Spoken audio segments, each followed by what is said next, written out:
Hal tersebut diakibatkan oleh satu makhluk. Nah,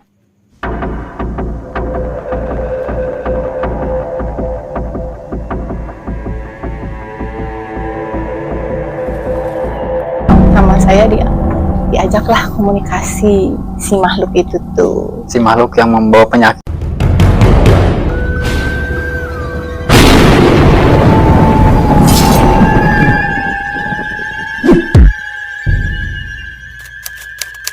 Ini pada malam hari ini ada pembahasan apa nih? Jadi, udah. Kita belum kenalan loh, A. Oh iya.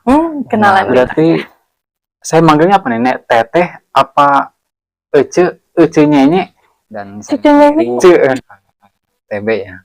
Biasa saya panggil ATB. Ya. Karena sebagian orang ya mengenal saya ya ATB. TB. Jadi mengingatkan film pada zaman dahulu ya. Apa tuh filmnya? Ya ada kan kata Bapak TB kayak gitu. Iya benar. Itu zaman kapan itu kira-kira? Kayaknya saya belum lahir. Kayaknya saya belum lahir. Masa belum lahir? Berarti muda banget umurnya ya? Anggap saja begitu. Saya menolak tua. Jadi kita di sini mau membahas pengalaman pribadi. Pengalaman pribadi dalam perjalanan spiritual. Lebih ke mistis sih. Jadi pada malam hari ini pengalaman mistis cinyanya apa yang bakalan diungkap? Dia tuh kayak luka gitu di kakinya tuh. Dia tuh pulang ziarah lah ke suatu tempat. Nah, nggak jatuh apa, jadi tiba-tiba si kakinya tuh luka, kayak luka basah kalau punya gula darah tanpa efek. Jadi langsung ada lukanya gitu. Kok diperiksa medis, gula darah normal, tapi selama proses pengobatan itu nggak mengering sama sekali si luka, makin lebar di kakinya tuh. Jadi ngobrol mungkin awalnya sama mertua, awalnya nggak expect bahwa itu lukanya gede sama kayak yang udah apa namanya, bahasa Sundana mengorowokan gitu. Menggerogoti. Nah, menggerogoti, jadi udah dalam banget. Padahal itu jaraknya cepet, jarak si pas kejadian itu. Nah, sampai ke luka itu sebesar itu, terus segitunya itu cepet. Nah, si luka tersebut diakibatkan oleh satu makhluk. Nah, nggak tahu kenapa kayak yang ada, oh ini boleh loh diinteraksi gitu. Ini boleh loh diajak interaksi. Tiba-tiba itu. Nah, ya tiba-tiba. Jadi kayaknya dianya tuh kayak minta tolongnya tuh kayak beda tuh. Jadi kayak ngerugiin tapi dianya ada minta tolong gitu. Jadi kalau bahasanya tak ketempelan gitu. Kalau bahasa Sunda kan sok aja gini ya. Tapi ngeri juga ya. Nah, gitu. Hal kayak gituan. Efeknya langsung nyatanya tuh ya lukanya itu udah diobatin kemana-mana itu ya udah. Berarti di medis udah nggak mempan. Ini tuh kaki tuh abis segini tuh. Jadi ini kesini tuh udah kena semua. Jadi dan udah parah ya, si bapak korban itu. Si bapak korban itu. Nah, akhirnya singkat cerita sama saya diajaklah komunikasi si makhluk itu tuh. Si makhluk yang membawa penyakit. Nah, makanya dalam proses itu tuh dia kayak yang saya nggak ada niat. Biasanya sih yang merugiin kayak gitu ya pasti mengganggu negatif. Nah, pas hari itu jadi si makhluknya tuh kayak yang aku tahu aku salah karena udah ngerugiin orang ini. Tapi orang ini tuh sabar. Jadi aku tuh mau ikut orang ini karena sabarnya dia. Dia itu udah bukan ke satu orang aja, jadi bukan ke bapak. Banyak. Nah, banyak. Cuman ya gitu. Pas dia nempel ke sini dibuang. Tapi tiap kali dia nempelin orang, harapan dia itu kayak gitu.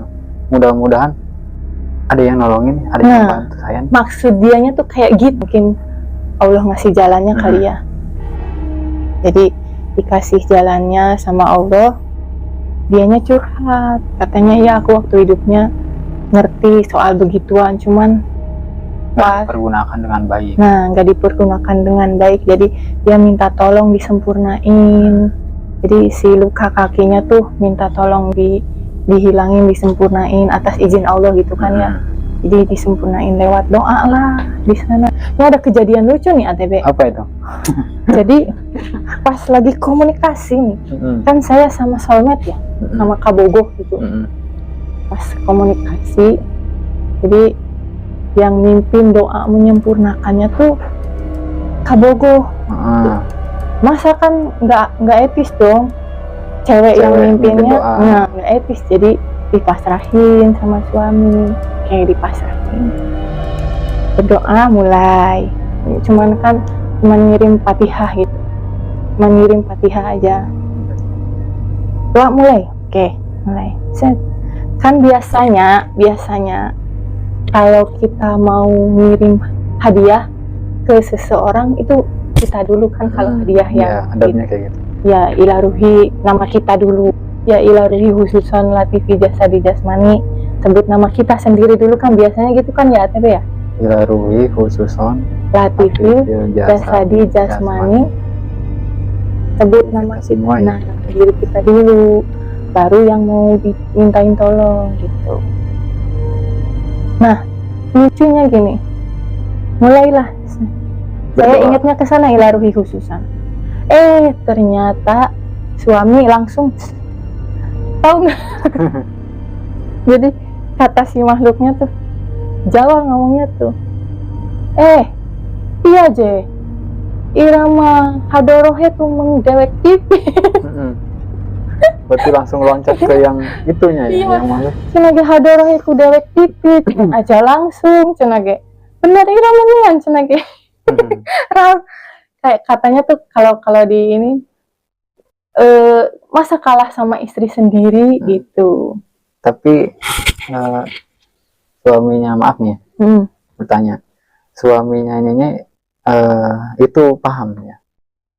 Mungkin kalau dibilang paham, kayaknya nggak sepaham ATB, nggak sepaham. Maksudnya pahamnya tuh cuman sebatas tawasulan gitu, tapi ngerti kalau misalkan sedikit peka badannya kalau misalkan ada yang hal-hal yang kayak gitu mungkin ya, dibawain. Nah gitu ya, jadi singkat cerita langsung diobatin, langsung dihadiahin, dia nangis.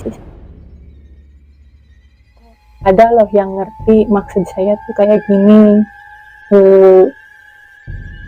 Tiap kali sebenarnya dia nggak mau ngerugiin orang, orang, tapi dia mau, pokoknya saya mau sembuh gitu. Tapi di hati kecilnya dia merasa bersalah sebenarnya gitu. Karena dia tidak sempurna gitu ya. Nah karena dia nggak tahu jalan pulangnya tuh nyasar kali ya. Wallahu alam kan ya. Allah yang tahu ya kalau masalah itunya. Tapi dia bilangnya, aku nggak bisa pulang, aku masih ada sangkutan nih, maksudnya luka aku nih gitu, jadi tolong disempurnain biar aku bisa pulang, biar aku tahu jalan pulang. Kenapa kok itu si pelaku tersebut nggak bisa pulang? Jadi ya dia salah gunain, maksudnya tuh keilmuannya. Berarti pada dasarnya itu, sepengetahuan saya, pada dasarnya setiap jiwa yang meninggal pasti dia kembali lagi sama yang memiliki jiwa itu. Nah, kembali lagi ke Allahnya. Untuk orang yang tahu jalannya. Nah, gitu. Jadi, nah ini berarti dia nggak bisa pulang itu karena dia tahu dia punya pilihannya sama dia, tapi dia nggak bisa bawanya, jadi kurang apa ya, dia nggak bisa bawanya gitu, jadi nggak bisa manfaatin gitu dengan benar. Jadi sana mungkin dia kalau istilah pulangnya mah kesasarnya di sana gitu.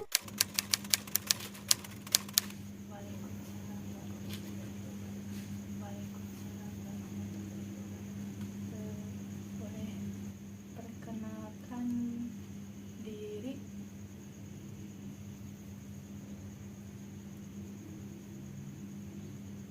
Dengan siapa?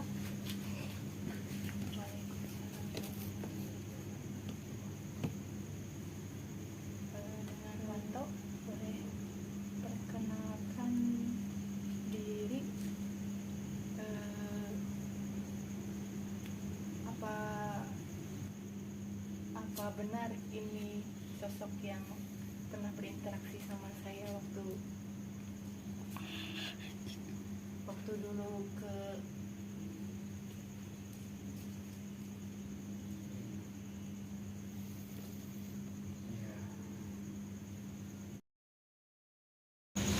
jadi dari sosok Wanto tadi itu memberi kita pelajaran kalau kata dia dia dulunya ahli supranatural, cuman nggak bisa memanfaatkan ilmu itu dengan sebaik-baiknya. Dia salah jalan, dia teledor, jadi bisa dikatakan kalah dengan dirinya sendiri. Kalah dengan nafsu. Iya, kalah dengan nafsu. Jadi akibatnya seperti itu. Jadi kalau kita lihat dari sosok Wanto itu yang ada penyesalan, mungkin ya benar kata pepatah kali, penyesalan selalu datang dari. Jadi pada dasarnya kita hidup itu selalu berdampingan dengan sesuatu yang tidak kasat mata. Iya. Yang gaib. Baik itu dari makhluk hidup apa aja pokoknya. Iya. Tapi tidak semua makhluk hidup di dunia ini jahat. Yang penting kita selalu belajar untuk selalu berhusnuzon, berprasangka baik, dan mengaji diri. Maka dari itu, kalau kita bisa untuk berbagi kepada sesamanya, kepada semua makhluk, di situ ada hadiatuna wa ila hadrati khususon ila makhlukot jami isari makhlukot, kirim al-fatihah kepada semua. Disitulah hidup kita akan berkah, akan tenang, karena kita selalu berdampingan dengan makhluk. Insya Allah hidup akan terasa tentram dan tenang. Nanti Jadi siapkan diri Anda, karena kebenaran terkadang lebih aneh daripada fiksi. Betul, Cinyanyi? ya betul.